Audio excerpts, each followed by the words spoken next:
दोस्तों आज की वीडियो में हम बात करने वाले हैं कि रिवर्स फॉरवर्ड स्टार्टर कैसे बनाया जाता है। आज की वीडियो में हमारा टॉपिक ही यही होगा कि यदि हमारे पास एक मोटर है, उसको हम पुश बटन के थ्रू रिवर्स में तथा फॉरवर्ड में दोनों डायरेक्शन में अगर मोटर को रन कराना है तो हम कैसे कराएंगे। उसके लिए हमें पावर वायरिंग करना होगा, कंट्रोल वायरिंग करना होगा। दोनों की वायरिंग आखिर कैसे होगी जिससे कि मोटर एक ही जगह से हमारे रिवर्स तथा फॉरवर्ड मतलब दोनों डायरेक्शन में मोटर को हम घुमा सकें, या इसकी प्रोसेस कैसे कैसे होगी। यह क्वेश्चन दोस्तों आपसे काफी बार इंटरव्यू में भी पूछ लिया जाता है। यदि आप किसी भी इंडस्ट्री में काम कर रहे हैं दोस्तों, तो इलेक्ट्रिकल फील्ड में यह क्वेश्चन नॉर्मल होता है कि रिवर्स फॉरवर्ड स्टार्टर बनाना। क्योंकि जैसे कि पिछले वीडियो में हमने देखा ड्यूल स्टार्टर के बारे में देखा तथा हमारा तो स्टार डेल्टा स्टार्टर के बारे में देखा है, उसकी पावर वायरिंग कैसे की जाती है, कंट्रोल वायरिंग की जाती है। तब बात करते हैं दोस्तों इसकी, जो हम अगर रिवर्स फॉरवर्ड बना रहे हैं तो उसकी वायरिंग कैसे कैसे की जाती है। सबसे पहले हम बात कर लेते हैं दोस्तों पावर वायरिंग की।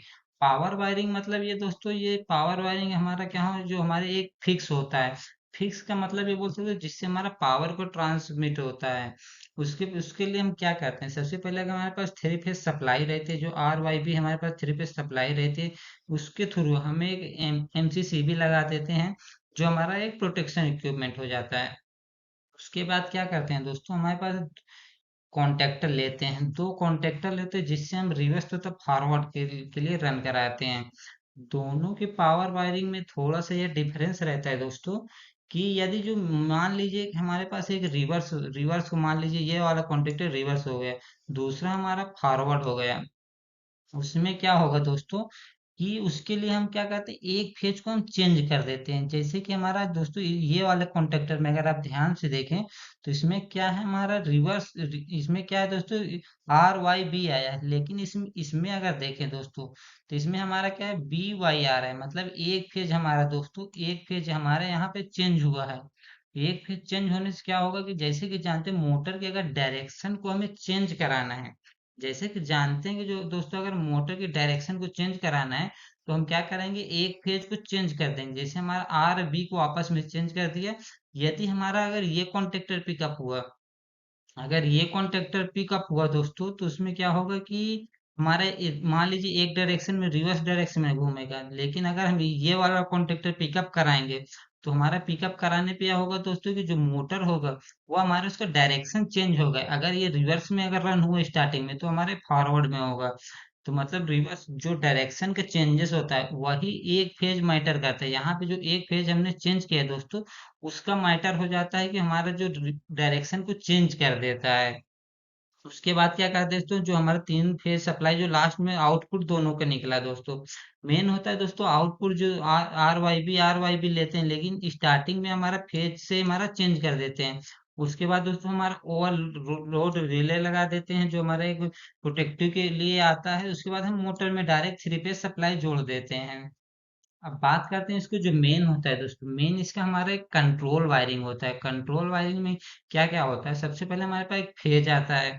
फेज में हम लोग कंट्रोल के लिए एक एमसीबी लगा देते हैं। मान लीजिए हमारे पास सप्लाई सप्लाई अगर 110 वोल्ट की है, 110 है या फिर 230 सप्लाई है, तो हमें क्या हो गया, कंट्रोल को ऑन या ऑफ करने के लिए, मतलब ये कंट्रोल प्रोटेक्शन के लिए दोस्तों हमें एक एमसीबी लगा देते हैं। उसके बाद जो हमारा ओवरलोड रिले रहेगा उसके लिए उसका हम एक एनसी ले लेते हैं। मतलब क्योंकि अगर ओवरलोड रिले हमारा ट्रिप हो गया तो हमारा पूरा कंट्रोल बंद होना चाहिए। इसके लिए हम क्या कहते हैं, उसका एक एनसी ले लेते हैं। उसमें एनओ एनसी का कॉन्टेक्ट बना हुआ रहता है। उसके बाद क्या करते हैं दोस्तों, एक स्टॉप पुश बटन ले लेते हैं जिससे हम स्टॉप करने के लिए किया जाता है। उसका हम दोस्तों एक एनसी स्टॉप पे जैसे कि जानते हैं दोस्तों, उसका एनसी कॉन्टेक्ट लेते हैं। जो पुश बटन के नीचे ब्लॉक लगाएंगे दोस्तों, एनसी ब्लॉक लगाएंगे। उसके बाद हम क्या है, जो उसका अब हमारा जो मेन आता है दोस्तों, उसमें मेन क्या आता है दोस्तों, कि हमारे पास जो फॉरवर्ड तथा रिवर्स के लिए दो कॉन्टेक्टर थे। दो कॉन्टेक्टर में नॉर्मल हमारा क्या कंडीशन बनते हैं, कि जो हमारा अगर ड्यूल स्टार्टर हम जैसे देखें पुराने वीडियो में, ड्यूल स्टार्टर में क्या होता है कि कॉन्टेक्टर के पिकअप करा लेते हैं, लेकिन उसको होल्डिंग के लिए दोस्तों, होल्डिंग के लिए हमारा क्या होता है कि उसका एक एनो लेते हैं। होल्डिंग का एनो लेने का मतलब क्या होगा दोस्तों, कि जैसे कि यहाँ से हम मान लीजिए कि जो हमारा यहाँ से सप्लाई आया, जो कंट्रोल वोल्टेज हमारा एक एनो पर ले लिया। एनो मतलब यह हमारा एक स्टार्ट बटन होगा, जिससे हमारे फॉरवर्ड कराने के लिए एक स्टार्ट पुश बटन होगा, जो हमारे एनो कांटेक्ट होगा। एनो कांटेक्ट होने के बाद उसमें हमारा होल्डिंग के लिए K1 से हमारा एक एनो कांटेक्ट ले लेते हैं, जो हमारा क्या करता है, वो होल्डिंग कराता है।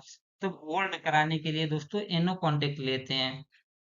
लेकिन उसमें क्या होगा दोस्तों कि अगर होल्ड कराने के लिए एनो तो ले लिया, लेकिन उसके बाद में क्या होगा दोस्तों, जो हमारे पास एनसी कांटेक्ट रहेगा, जो ये हमारा एनसी कांटेक्ट यहाँ पे आता है, उसका मतलब क्या होता है, उसका मतलब यह होता है कि हमारा जो एनसी का मतलब K2 का एनसी ले है। K2 मतलब जो हमारा जो एक रिवर्स का हो गया, मान लीजिए दोस्तों, ये मान लीजिए फॉरवर्ड का हो गया दोस्तों, तथा हमारे रिवर्स का हो गया।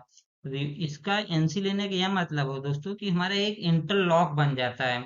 मतलब क्या होगा दोस्तों कि अगर इसका हम नॉर्मल एनसी लिया है, इसका एनसी लेने का यह पर्पज होगा कि अगर हमारा अगर फॉरवर्ड कॉन्टेक्टर हमारा पिकअप तो हो गया, इसके थ्रू हमारा ये लाइन के थ्रू हमारा ये कॉन्टेक्टर पिकअप हो गया, लेकिन अगर इसी समय में हमारा कमांड कोई दे देगा, ये कमांड दिया दोस्तों कि हमारा ये वाला पिकअप कराने के लिए, तो हमारे पिकअप नहीं होगा, क्योंकि अगर इसका लॉजिक देखें तो ये इंटरलॉक होता है।